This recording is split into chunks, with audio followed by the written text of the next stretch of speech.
John is the director of the CSRC, and today's talk marks the beginning of the center's 20th year. It is such an honor to be introducing the festivities that begin our anniversary year. And I'd like to do so by first recognizing two women. Linnell Cady, founding director of the CSRC until her retirement in 2019, and Carolyn Forbes, now in her 20th year as CSRC assistant director. And for those of you who have not been around as long as I have, you may not know that Linnell and Carolyn built the Center for the Study of Religion and Conflict from the ground up. In 2003, as I recall, they started with a stack of letterhead, an office that had been a storage closet, and President Michael Crow's blessing. Together, they created a true university center of intellectual vibrancy, global reach, and responsiveness to our many publics. The center we celebrate today is the result of their extraordinary vision and dedication, in combination with that of many others, our faculty affiliates across the university, our incredible staff, our students, and our friends in the community. Many of you who have been around for a while are here in the audience today. On behalf of the center, I thank you for celebrating with us and for giving us so much to celebrate. Before we get started, a little housekeeping. First, as always, please remember to silence your cell phones. Second, this event is being streamed live on YouTube, ASU Live, Facebook, and Twitter.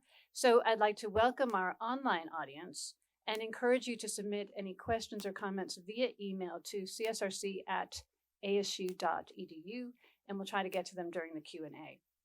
Finally, we have many events planned for the semester. I want to bring to your attention two coming up in the next few weeks and encourage you to save the dates. Next week, on Thursday, January 26th, we are joining some other ASU units to present Let There Be Light, Religion and the Birth of Modern Science. The event features leading international scholars Keith Ward and Jim Al-Khalili, and will be held online starting at 12 noon. And then on Thursday, February 9th at 4 p.m. in the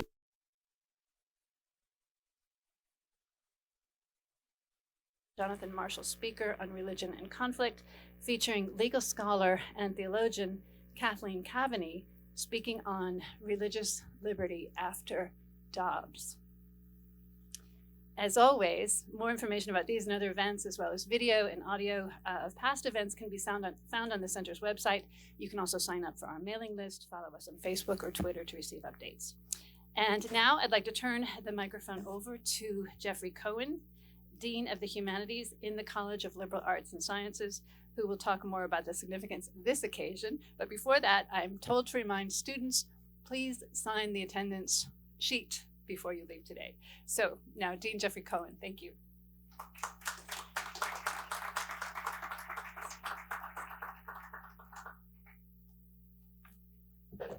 Thanks. So I'm in my 5th year as Dean of Humanities here, and it's been amazing to keep coming back to the center events, to the point at which I recognize the faces of the community who keep showing up and supporting this important center and its work. And I just want to start by saying thank you to everyone who's supported it.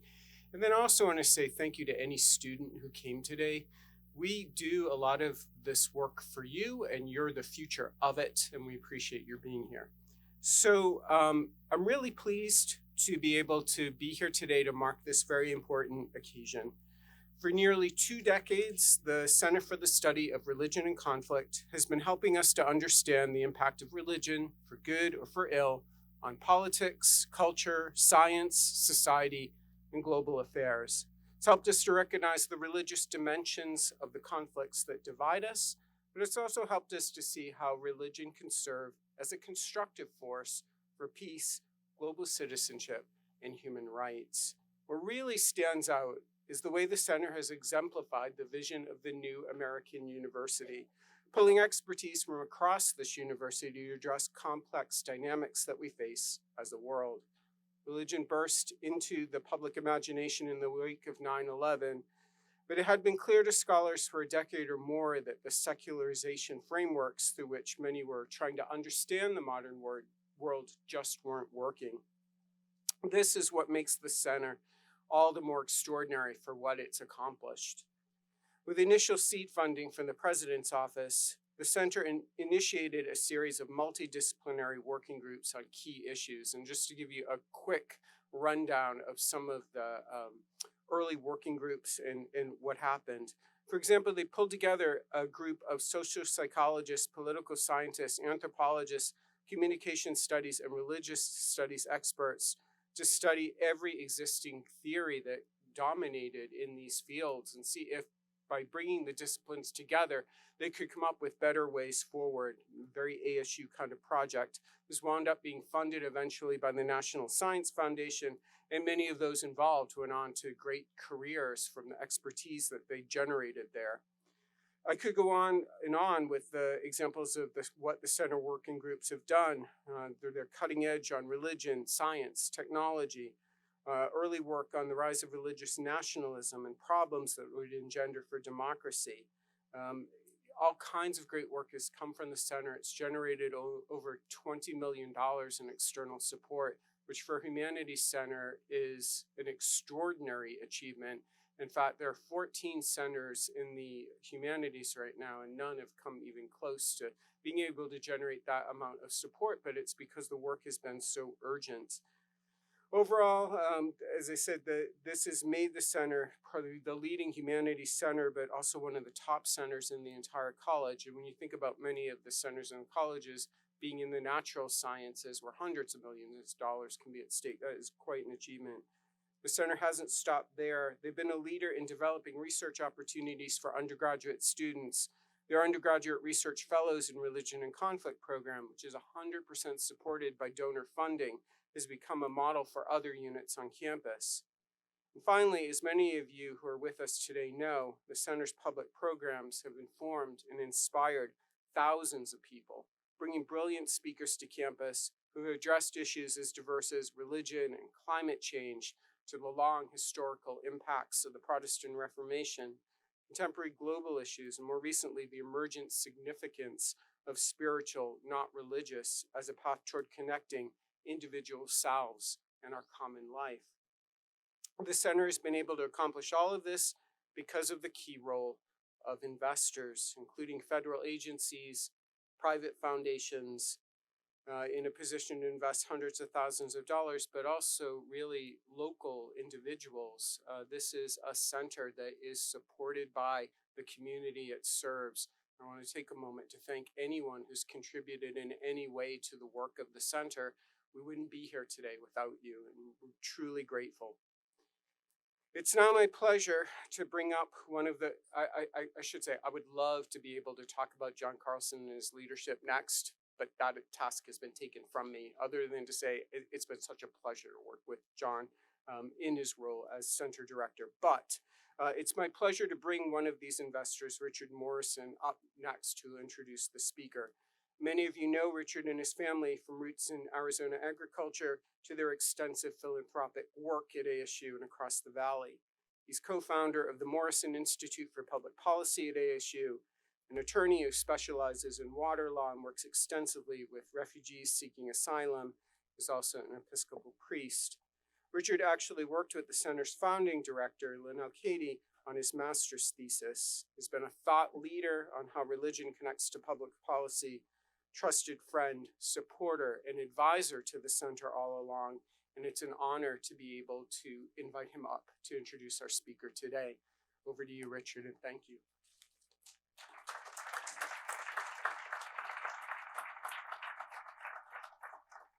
Thank you, Dean Cohen. I have had an interest in the center, I guess, essentially from the beginning. I think the first lecture I attended was almost 20 years ago. It was in the Great Hall, Armstrong Hall, where some years before that, I studied for the bar exam when the bar review course was there. It's interesting how our spaces and our walks of life will interact. And and cross each other from time to time. But I've been very interested in the work of the center. As Dean Cohen said, I had previously worked with Linnell on my master's thesis, which well, I'll just tell you, it had to do with the application of Christian principles of economic justice to the settlement of Indian water rights claims in central Arizona. And the Department of Religious Studies had a lot to teach me about justice theory in those days, and I have used those learnings ever since. So I have a professional interest in the work of the center, as you can imagine, given my clerical role, although I am now retired. But the fact is, I know that there are a lot of different vectors people can come on to approach the work of the center and to enjoy the benefits of the center's activities. I mean, you can study humanities, as an academic undertaking. You can approach the study of religion from the humanities perspective on a comparative basis. There are a lot of ways to think about and talk about religion, and you all have your own reasons for being here. You all have your hopes and dreams for how personal faith might play a role in your life and perhaps someday even in public life. And so I won't be presumptuous enough to even imagine all of the varying motivations which bring you here today, but I will tell you that as I have observed a growing amount of public support for the work of the center over the last 20 years, I've noticed that some people like to support the lecture series. John and Dee Whiteman did that for many years. They're both now deceased, unfortunately, but they were very ardent supporters of the center. I know that more recently Penny Davis made a transformative gift to the center to fund research in the role of spirituality in public life. And there, of course, have been a number of focused projects looking at religious conflicts per se, both domestically in the United States and around the world. And then, of course, my favorite initiative is the one that you just had introduced a couple of minutes ago, dealing with the whole idea of recovering truth. I think the challenges to our democracy are so significant right now. There's probably never been a more important time to launch a strategic initiative than 2 years ago, I think, something like that, when you introduced the Recovering Truth Initiative. Now, some of us study religion in the pursuit of truth. Some of us study religion for other reasons. But I think this initiative is broad enough, comprehensive enough in its scope and its undertaking to help us deal with the importance of truth in maintaining our democracy. And surely we must all be committed and invested in that outcome. So I'm happy, very happy to be here and have a chance to introduce John. But I would be remiss, I suppose, if I didn't say to you plainly, I've invested in the work of the center. I think I would invite all of you to consider it. There's some wonderful literature. I guess some of it is just hot off the press. I understand this brochure just came out this morning, which describes some of the historical work and some of the importance of the work that is to come. So if you didn't pick this up, I would recommend this to you. And then there's other material out there. I'm not particularly well versed in the student programs that are administered and supported by the center, but I see there's now a certificate in religion, conflict, and peace, which you can read about as well. If you didn't get this handout, I commend it to you. Because, of course, we do want to encourage the study of religion. We want to study how religion can be a force to unify us as opposed to dividing us. And I think anybody with a religious impulse at one time or another has had the desire to use that impulse in a very constructive way. So I'm very bullish on what the center has done and what it will do, and I'm delighted that John will talk to us today about the center and about the future of religion and conflict. Now, about John. If you haven't seen his bio and you haven't looked at his publications, well, you should do that. I think it's probably freely available. It's on the website probably, and I don't know how many other places. I had a faculty member one time say to me, if you really want to know me, you need to study with me. I mean, that's where we really get serious about the values we hold what's going to be a priority, and how we're going to pursue the objectives we have in mind. Well, I think it would be fascinating to study with John. If you look at what he has written on a variety of subjects, there's almost no end to it. I mean, he writes about how religious and moral inquiry will inform and invigorate our understanding of political life. He has obviously written on issues of war and peace, religion and violence, justice and human rights, democracy and civic life. I mean, there are a variety of civic and political issues within that sort of broad array of general topics. And of course, it is the role of an academic to dive deep into those issues. So I think it would be fascinating if any of you as students have a chance to work with John. I would encourage you to do that. His current project, I guess, is to work on a monograph that's titled Justice This Side of Heaven, Human Nature, Religion, and the Moral Order of Politics. I suspect we will get a tremendous insight in his remarks today about where his passions are and what he wants his priorities to be.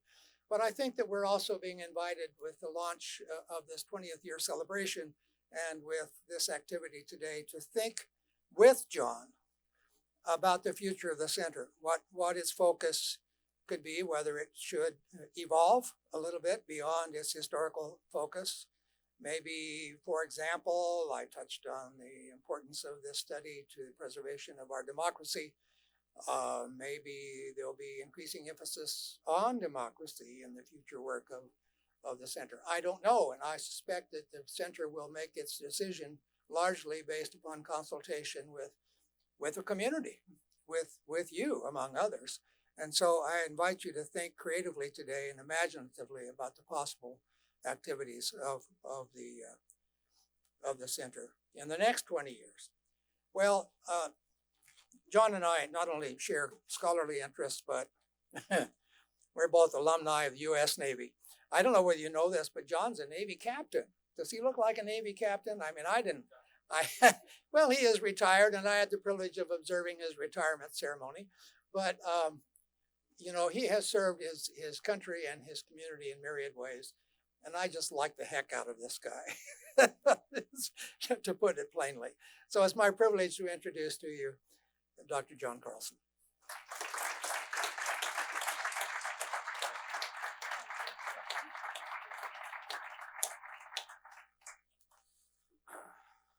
Alrighty here.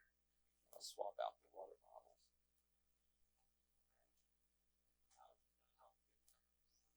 A PowerPoint. Everybody loves pictures, right? Oh, I have to turn this on.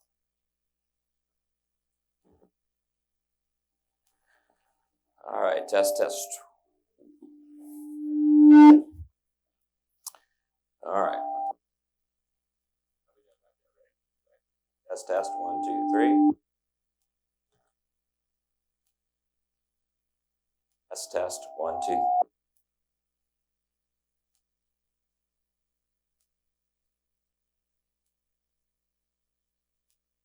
Test 1, 2, 3. 1, 2, 3. 1, 2, 3. Let me know. All right. We have a microphone. We have a quorum. We have an audience. We have a day. We have an event. It's so good to see you all. Good afternoon. Dean Cohen, colleagues, friends, donors, students, staff. I'm starting my watch here. There it goes. Fellow citizens and future citizens. I want to thank you all for being here today. It means so much to me that you're here, and I know you all have much better places to be, with the exception maybe of my students who would be here listening to me anyway.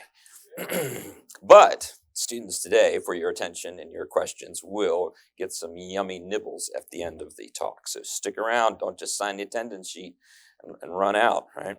Okay. Before I begin, a few words of appreciation as we kick off the 20th anniversary year of the center. First, and it's a slightly long list. I have tried to compress it. First, I'm going to start with Carolyn and Matt, who have been here since the beginning, as Tracy noted, and all of my teammates at the center who've put on this event and nearly 300 others in our 2 decades here on the campus. To my sterling faculty colleagues, Tracy Yasmin, who's overseas right now, and all of my colleagues who work on or contribute to our 50 plus research projects that we've undertaken since our inception. You are the engines that make this, to make our work go. Special thanks to Richard Morrison for that very kind introduction. I like you a heck of a lot too, Richard. So talk about the perfect embodiment of separation of church and state, right? So he's a lawyer one day, and the next day he comes in as clerical cotter. There are many other donors here as well: Penny Davis, the Lairds, Margaret Gooch is here, Judith Ellerman is here, many, many folks, more than I can mention here. But I thank you all for your gifts that have sustained our work for so long from the very beginning. To President Crow and to others in the administration who have set out a vision for and given us the resources for the creation of the center. And I also need to add a personal word of thanks, even though she's been mentioned already, to our founding director, Linnell Cady, who took a plot in the desert, so to speak, and planted the seeds to grow this center. If I can achieve half the things that she achieved in her 18 years here at the center or whatever it was, I will consider that a success. And I thank her and everyone in the administration for entrusting me to try my best to follow in her footsteps. What she didn't tell me, and I soon discovered, is that this is the best job on campus. But don't tell anybody else that, okay? So finally, a very special word for Dean Cohen that I want to say thank you to, who has been an enthusiastic booster of the center from the day he arrived here. Deans sometimes get a bad rap. Deans sometimes deserve it, but that's not the case here. I have had the chance to work with Dean Cohen now very closely for the last 5 years, and I just need to say how crucial the support has been that he has given us in an array of areas, too many to mention here. I don't want to bore you, but they have helped get us to this 20-year mark and also now helped position us for what is to come, the next phase of our life. So, he's also been an exceptional mentor and friend. I thank him for that. So let's just say I'm standing on a lot of shoulders up here, and I'm sure some of those shoulders are a little sore by now. But as you can see, it takes a community to build a center, an academic, civic community, and it also takes a democracy. And that will be a central focus of my talk today. And I will be drawing in my remarks on the wisdom of many speakers we've hosted here over the years, research projects that we've undertaken, many other insights we've gathered, but these will be my own remarks. I don't know if that's my own water, though. Is this my water? That's my water. All right. Yeah, I guess I get my own glass of water. All right.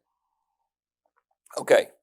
Now, some of you might wonder what religion and conflict has to do with democracy, and I'm going to argue today that quite a lot, as it turns out. I do, though, have a brief confession to make first, which is, despite the title of my talk, I will not be peering into the future or offering prognostications. That title was just to get you here, so it worked. Thank you. I'm not a futurist, and I give you fair warning that those who claim to be able to peer into the future, well, in the words of the medieval cartographers, there lie dragons. So instead, what I will do is examine two very important ones of recent past, shocking events that no one anticipated, save perhaps for the conspirators, and that I think will provide us some important insight for thinking about religion, conflict, and democracy. And I just want to say very broadly, there are so many things in the world today, from Russia and Ukraine to China to Iran to Afghanistan, many, many places, Brazil, I could go on, that I could be speaking about. So I really needed to try to selectively carve out a couple topics, and I don't want to suggest that I'm ignoring all those other things. But if I tried to cover all of that ground, I don't think it would be very, very interesting or thoughtful or deep. So these events, I think, will give us some insights worth mulling over. My wager, rather than predicting the future, is that it will be important work enough for us to build a future in which religion and conflict is not simply something to fear and control and illegalize or bring to heel, but we, by studying these events, can recognize that religion and conflict is part of the human condition. It's something that we need and can assess thoughtfully, that we can address and temper humanely, and ultimately learn to live with, even embrace.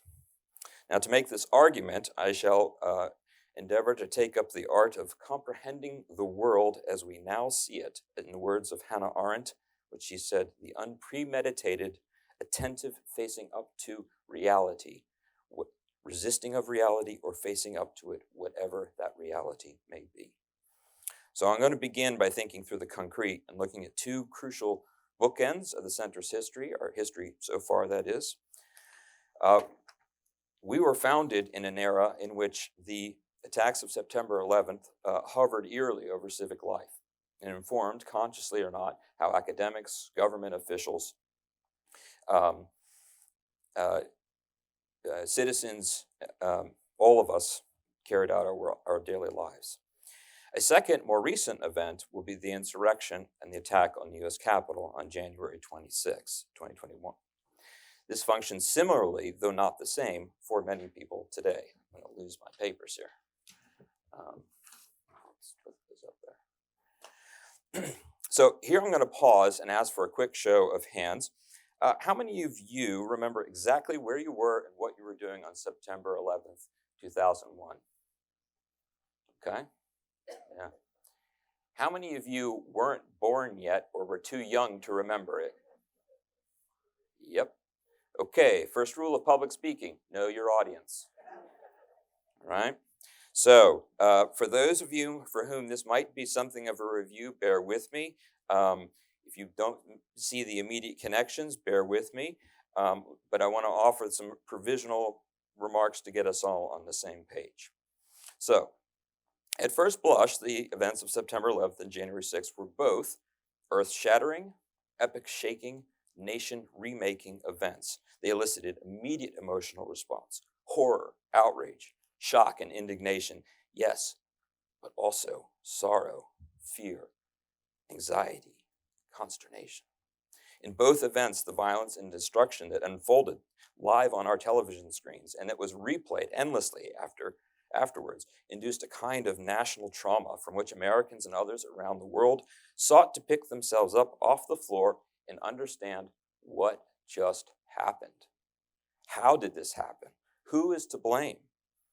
Why do they hate us? Or why are they so angry? Conspiracies swirled around both events, whether it was election denialism or QAnon plots, or whether it was kooky ideas that 9/11 was an inside job perpetuated by the U.S. government. Even some of the same characters in 9/11 made a reappearance on January 6th. Now, one of the first questions that comes before us is, what do we call this? In the case of 9/11, few disputed it was a terrorist attack, but there was considerable debate over how to treat that threat. The president and others proclaimed it was an act of war that required a military response. That's called a war on terror. Others, however, argued that against conferring al-Qaeda the holy war moniker that they sought. Terrorists were international criminals who should be apprehended, sentenced, and punished as such. On January 6th, many people immediately labeled the attack an insurrection, or a coup, or a soft coup, where you try to stay in power, to overthrow democracy and prevent the peaceful transfer of power. But others objected to that terminology. They said it was a protest that got out of hand, a spontaneous riot, even a part of a normal tourist visit, I think someone once said. Both events were literal and metaphorical attacks upon democracy. The U.S. Capitol, what some lawmakers have called the sacred symbol, the temple of democracy, was where Congress was meeting and in session on both of those days. That was the intended target. They were there doing the work of the people, passing laws, certifying an election. Of course, on both days, we honored the sacrifice and courage of those who put their lives on the line to save others and to protect democracy. And in both cases, it was the first responders, firefighters, first aid workers, and yes, police officers, symbols of law and order, who became the heroes. On 1/6, police officers suffered most of the grievous wounds of violence, of abuse, of debilitating trauma, and in some cases death at the hands of their fellow citizens, whom they are sworn to serve and protect. A final similarity between these two attacks upon the nation, both of these events triggered the creation of major panels that convened months of nationally televised testimony and issued massive comprehensive reports, thousands of footnotes, transcripts, detailed background information, evidence, et cetera, et cetera, et cetera. I'm going to return to those two reports in a moment for what they tell us about the role of religion. Now, let me say a few things about the differences here in these two cases, because there may be some who want to resist this comparison I'm making, and it's important to acknowledge that. Most obviously, on 9/11, there was significantly greater loss of life, physical destruction. It upended the country and life for most Americans. It induced a massive reorganization of government, transformed the world for decades. 9/11 was an attack by foreign enemies, not fellow Americans. It transpired at the height of globalization, while January 6th epitomizes the factional forces now of nationalism that were in part responses to globalization and the war on terror. These were unique horrors associated with the images of Americans attacking fellow Americans, police no less, with bear spray, flagpoles, fire extinguishers, etc. Most notably, the national response to 9/11 was uniformly unified and consummately unifying, epitomized by Democrats and Republicans singing, albeit in a rather tortured, out-of-tune way, "God Bless America" on the steps of the Capitol. By contrast, the January 6th insurrection,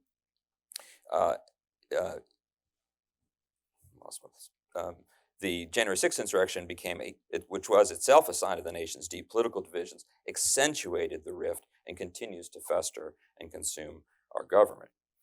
By contrast, after 9/11, President Bush called upon Americans to stay united, to uphold the values of America. Remember why so many have come here, in his words. We are, he said, in a fight for our principles, and our first responsibility is to live by them.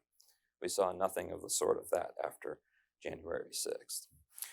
Rather, the insurrection further accentuated these partisan, racial, ethnic, and religious divisions that were becoming quickly subsumed within a much vaster manufactured schism between a globalist, socialist, communist, America-hating left on one hand, and a patriotic, nationalist, America-loving right on the other.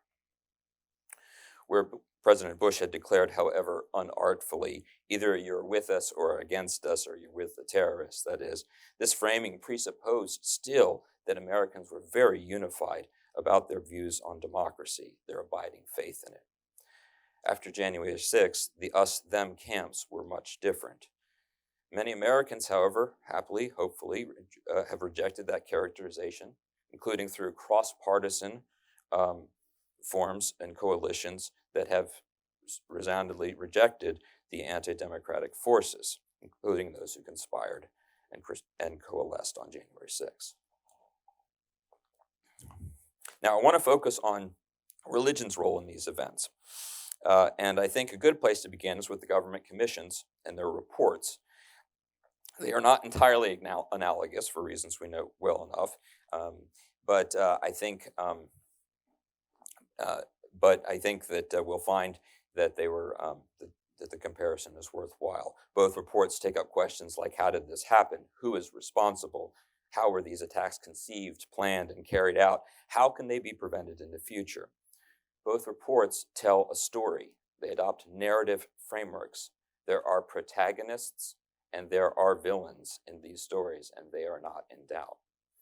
Now, for our purpose, the signal difference between these reports is at the place that religion, religious actors, and ideas play. The 9/11 report devotes several sections to Islam, including the Islamist outlook of Osama bin Laden, Al-Qaeda, and the Taliban, and the ostensibly religious goals and appeals to the Muslim world.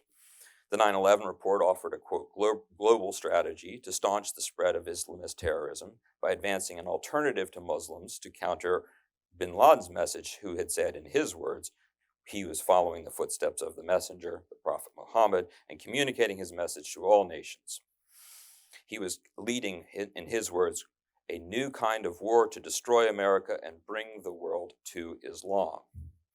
So to that end, the 9/11 report went out of its way to distinguish Islam from the terrorist ideology of Islamism, much as President Bush did when he described Islamism, the Al-Qaeda, as a fringe form of Islamic extremism, that has been rejected by Muslim scholars and the vast majority of Muslim clerics, a fringe movement that perverts the peaceful teachings of Islam.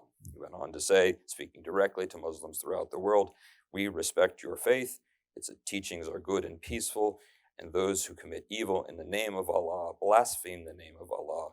The terrorists are traitors to their own faith," trying, in his famous words, to hijack Islam. That was 10 days after 9/11 that he said that to the nation, to Congress, and to the world.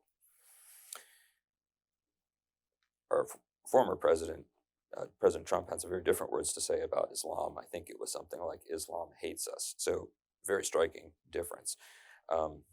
The 9/11 report also rejects the clash of civilization thesis, forthrightly saying that Islam is not the enemy. And he goes on to note that other religions, not Islam, other religions have experienced their own violent internal struggles. That every religion has its religious zealots, its violent zealots. Nevertheless, the 9/11 report did lean heavily on the religious motivations, worldview, and goals of bin Laden. And while it notes his grievances against the United States, grievances such as U.S. troops in Saudi Arabia, sanctions in Iraq, and U.S. support for Israel, it portrays these complaints not as the underlying clauses driving bin Laden, but rather grievances that he exploited for other ends, such as subduing America's iniquities and establishing a transnational caliphate governed by strict Wahhabist interpretations of Islam. The 9/11 report strongly suggests that bin Laden could only be appeased once America converted to Islam and ended, quote, "the immorality and godlessness of its society and culture." This line of reasoning resonates perilously close to President Bush's explanation of the 9/11 attack, which is, "they attacked us because they hate our freedoms," a view stemming from their twisted interpretation of Islam. Now, the 9/11 report notes also how bin Laden drew inspiration from Sayyid Qutb, an Egyptian writer who had spent time in America observing and deploring all its decadence, and had proposed an expansive, revolutionary, and extremely violent conception of jihad, not simply understood as self-defense of a political community, as almost any people, religious or not, would endorse. Rather, in Qutb's words, "if we insist on calling Islamic jihad a defensive movement, then we must change the meaning of the word defense and mean by it the defense of man against all those elements which limit his freedom." The end result would be, in his case, the implementation of the divine Sharia in human affairs. Finally, the report points up in bin Laden's appeal to martyrdom, including a call to Islam's true believers to take up arms, the duty of Muslims to carry out holy war against crusaders, Americans, and Jews, all those occupying Muslim lands, oppressing Muslims, and preventing the return to righteous Islamic rule. The report does acknowledge the bankruptcy of secular autocratic nationalism in the Muslim world, though it gives much less discussion to how U.S. foreign policy supported those rulers, and there's nary a mention at all of the Iraq War, which followed 9/11. Okay, so now let's turn to the January 6th report, which, unlike the 9/11 report, includes only the briefest mention of religion in relation to Nick Fuentes, a Christian nationalist and staunch Trump ally. That's it. That's it. No mention of religion other than that. Okay, so reading these two illuminating reports, one might be forgiven for concluding that 9/11 was an instance of religious violence. Well, January 6th clearly was not.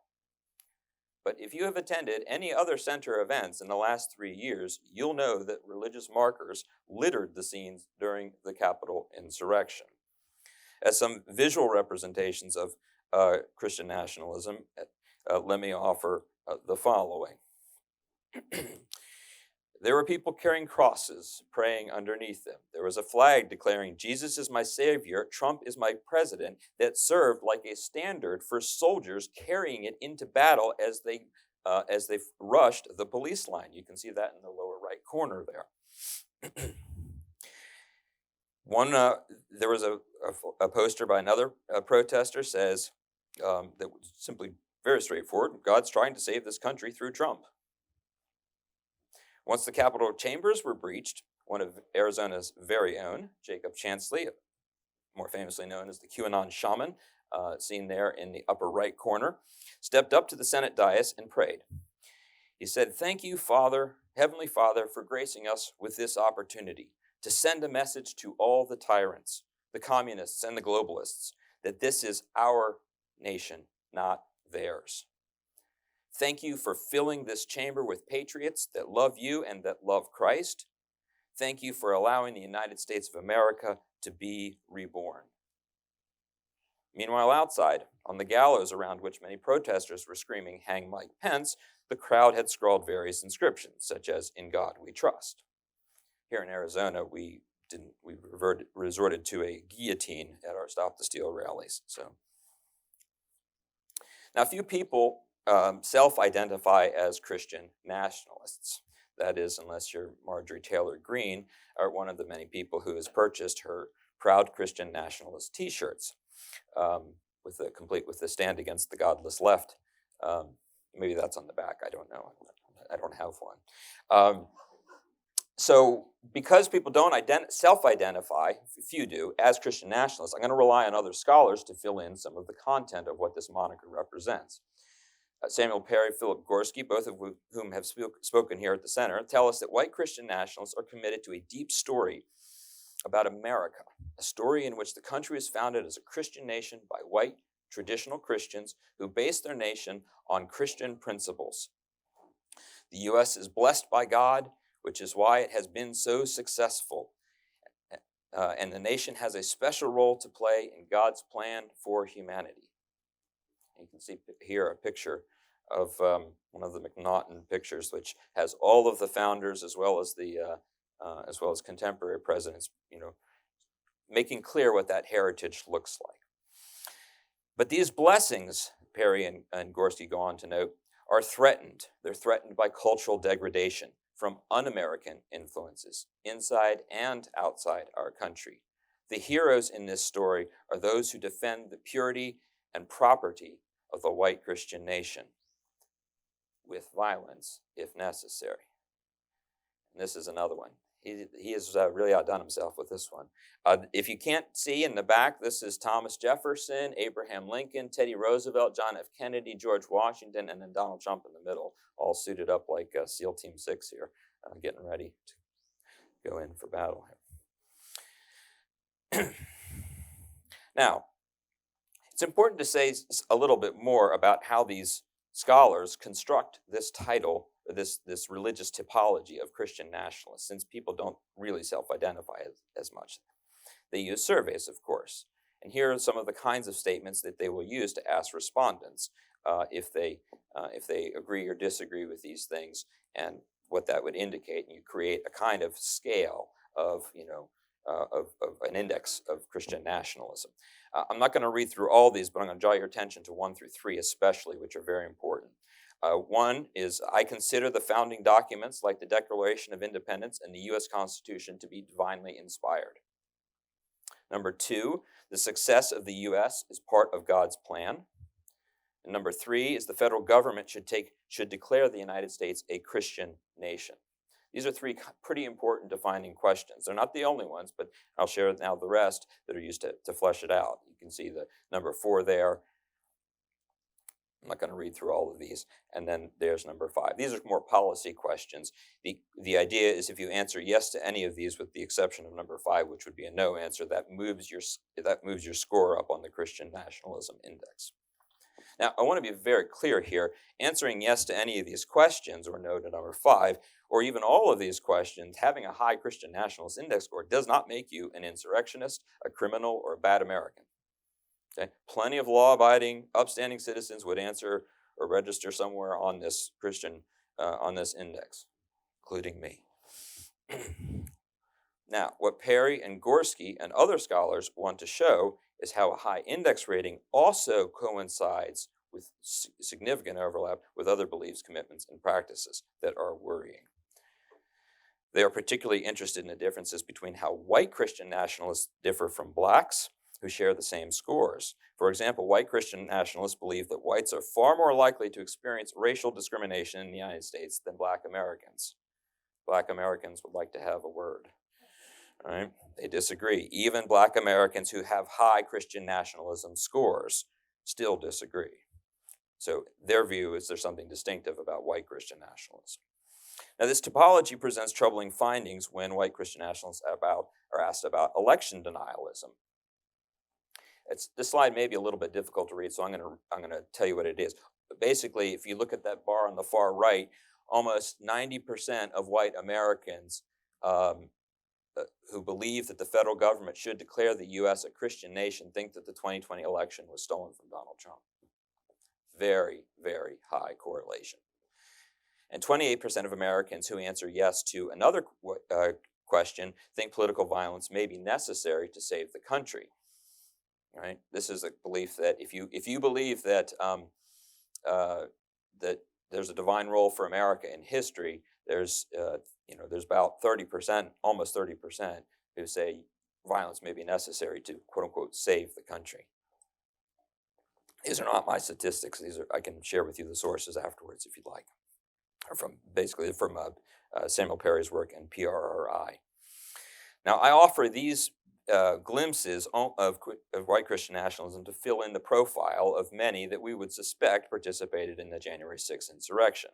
And if you want to learn more about white Christian nationalism, I'd highly encourage you to go to our YouTube channel of past events and hear directly from the experts and the scholars who are doing this research. Now, turning back to our initial comparison of 9/11 and 1/6, I would argue it's problematic to suggest that the former was a simple case of religious violence and the latter was not. Would you agree? All right, that's good. He nods. Okay. Religion was far more important to the January 6th insurrection than the report suggests, that's for sure. But not only that, it's quite likely that religion was less central to the 9/11 attack than the 9/11 report claims. Islamicist, a scholar of Islam, Sohail Hashmi, delivered remarks here at the center some years ago that acknowledged clearly there's some role of religious actors, rhetoric, devotion, but he also said that the goals articulated by Al-Qaeda in pre-9/11 statements were, quote, singularly political, not ideological, cultural, or theological. And he quotes bin Laden directly, who said, because you attacked us, Muslims, and you continue to attack us. That's why we engaged in terrorism. As well, there was, Hashmi notes, there was a strong internal debate among Muslim radicals between those who believed that jihad was justified in Muslim nations to defeat the near enemy, those would be the corrupt authoritarian governments, and those few, such as bin Laden, who favored attacking the far enemy, the U.S. homeland, and doing so for strategic reasons, though, right? Because they concluded that their intermittent guerrilla warfare against Arab regimes had little chance of success so long as these regimes enjoyed the military and economic backing of the United States. Attacking the homeland was a means to some other political end, is what Hashmi is saying. It would facilitate the battle against the near enemy. Unfortunately, as Hashmi goes on to note, attacking the U.S. homeland recklessly aroused a full-scale military invasion, and one attack on the far enemy set back decades of struggles against the near enemy. Put differently, 9/11 was less religious than many Americans tend to think, some will argue. Now, what should we make of these comparisons in terms of how we define and depict examples of violence as either religious or secular or something along these lines on a spectrum, perhaps? And what can we do about the role of religion in violent forms of conflict? Hopefully, I've convinced you that it's problematic to ignore religion's role. And over the last 2 decades, scholars have been arguing, as has been alluded in the beginning, that the so-called secularization thesis, religion is fading from public importance, needs to be radically overhauled and reformed. Its premises, conclusions, and claims all challenged. Now, that's one end of the spectrum. On the other hand, I also think it's problematic to say that religion everywhere plays similar or equally important roles in violence. There's a trend in many fields, including mine, religious studies, and others, to find religion lurking in every corner, revealing what one scholar has called the myth of the secular. That religion could somehow be extracted from political conflicts is a myth, right? It's always there, it's present. We talk about this in my class with my students this week. How do we compare then an insurrectionist carrying a poster of Jesus, wearing a MAGA hat, with bin Laden's deep albeit selective reading of the Quran, the Hadith, etc., to justify killing civilians. Should we create a formula, perhaps?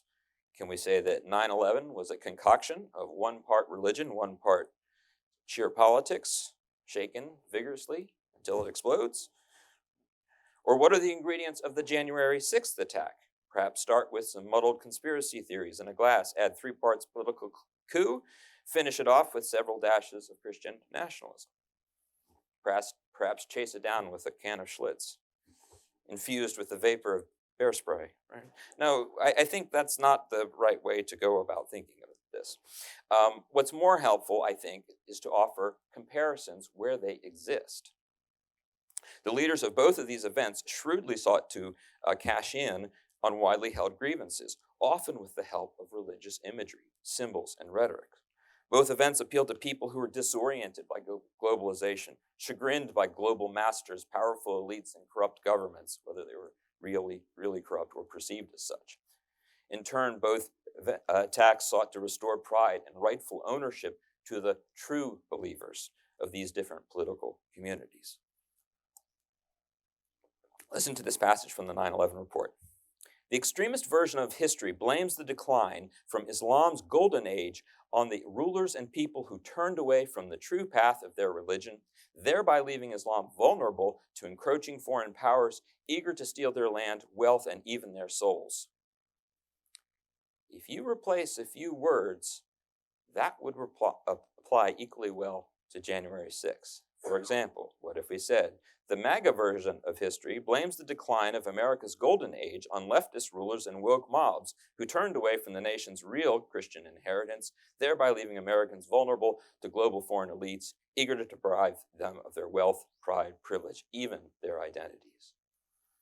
In other words, both attacks capitalized on a nostalgia for lost glory, on external enemies that must be defeated, and they placed their hopes in redemptive forms of violence.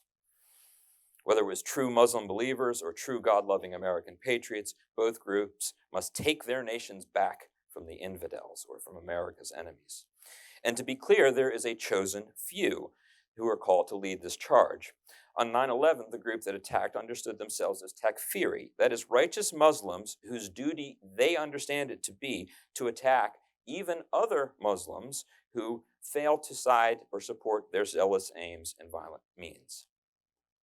The so-called true Americans assembled on the Capitol or otherwise appearing in this rhetoric constitute a distinctive form of Christian nationalist takfiri. It's analogous. They see it as their duty to resort to violence against fellow Americans, even police, who obstruct their zealous aims to take back their country, our country.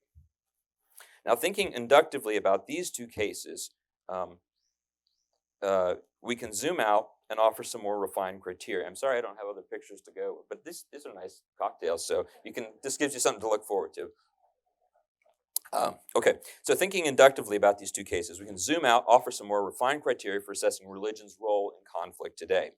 Historian Scott Appleby offers what I still find to be useful criteria for analyzing and cataloging many different, diverse, ambivalent ways that religion shapes our world. For example, he offers a scale that assesses different degrees of religious literacy, the extent to which, quote, adherents and practitioners are literate in a religion's doctrinal and moral teachings and practice in its devotional, ritual, and spiritual traditions. Weak religion is one, by contrast, in which people lack second-order moral reflection, basic theological knowledge, retain only the vestiges of a broader religious tradition, and in which other influences have a free rein to shape those vestiges. Now, using that scale, Osama bin Laden embodies strong religious literacy, however violent it may be, while some secular Americans who resort to Christian nationalist language to affirm their tribal political identity and political values, these would represent religious illiteracy. One thinks of what my colleague Amy Sullivan calls Fox evangelicals, who are animated by the saving of Christmas, and it was now safe to say Merry Christmas again, but these Fox evangelicals, unlike the traditional definition of evangelical, have very, very, very low church attendance in that case. A second scale refers to religious militancy, which includes not only violent extremism, but what Appleby calls militants for peace. Nonviolent protesters such as MLK provide an example of someone who was strong on the religious literacy side and as well as the religious militancy side. Now, we might add additional scales or criteria to sharpen our picture and offer a more responsible or precise form of description and analysis, and that's what I want to propose for you now. So to do so, I would propose first, considering the extent to which religious groups and actors are committed to pluralism, or to what extent, or they might be committed to what we call inclusivism. How widely are the borders between those, or how wide are the borders within which those who belong and those who do not belong can fall? Who falls inside and who falls outside? Who must be removed or deemed a threat to the community? In both 9/11 and 1/6, we see highly exclusivist forms of belonging. Who are the real Muslims, the real Americans, etc. Those who are not, therefore, lack rightful claims in the affairs of the community. They are not part of the self-governing process. We also might add a second criterion, which is the extent to which different religious groups rate their commitment to democracy, by which I mean efforts to forge consensus and coalition, as well as commitments to basic democratic principles and processes by which a polity governs itself. On this scale, as I suggested above, there are virulently anti-democratic commitments found among Takfiri and Christian nationalist counterparts. Now, more broadly, various combinations of these different criteria allow for a more nuanced, comprehensive approach that accounts for the vast range of different ways that religion is a part of political conflict. It's an improvement over tossing an example out there either into the religion bin or the secular bin, the two-bucket approach, as I call it, right? And I think it also reflects the kind of work that we've done in the center. There was a project that we were involved with very early on called Finding Allies, which sought to do just this, to offer a mapping of the world, the diversity of different Muslim groups who rejected violent militancy, for example. And here it's very, very important to note that theologically conservative or fundamentalist groups were not indicators for support of violence. That is a common presumption. Right? And I think that's an oversight in Appleby's work. A far more significant predictor of violence was a group's religious intolerance and its desire for social political change. The project found, for example, that there were violent Sufis. We often presume that Sufis are peaceful, and that there were peaceful Salafists. We often assume Salafists are violent. So attention to detail is incredibly important. So what recommendations might follow from this? First, we focus on behavior, not theology. Beware of takfiri, the actions that they undertake. One ought not to impugn all of Sharia wholesale if there's a particular practice that is most problematic and objectionable. And these lessons, drawn from efforts following during the so-called War on Terror, would apply to us today, in our current moment. Why should we be impugning Christian nationalism outright? There's quite a lot of that going on right now in my field. And I understand why. It's really important to understand why that's happening. But it's also important to understand when it fits and when it doesn't. Not every Christian nationalist, as we said, is a threat to democracy. If 30% are willing to resort to violence to save America, then that means 70% are not. In fact, Christian nationalism may be an asset in some circumstances. You'll recall the emotional testimony of former Arizona House Speaker Rusty Bowers before Congress when he invoked his foundational beliefs. It is a tenet of my faith in the Constitution that the Constitution is divinely inspired. When asked to support the effort to undermine the state election, he says, "You are asking me to do something that is against my oath, and I will not break my oath." That is a Christian nationalist principle right there, used to uphold and defend democracy. Just as it was imperative not to make Muslims the enemy after 9/11, we should not lump all Christian nationalists together as some monolithic threat to democracy.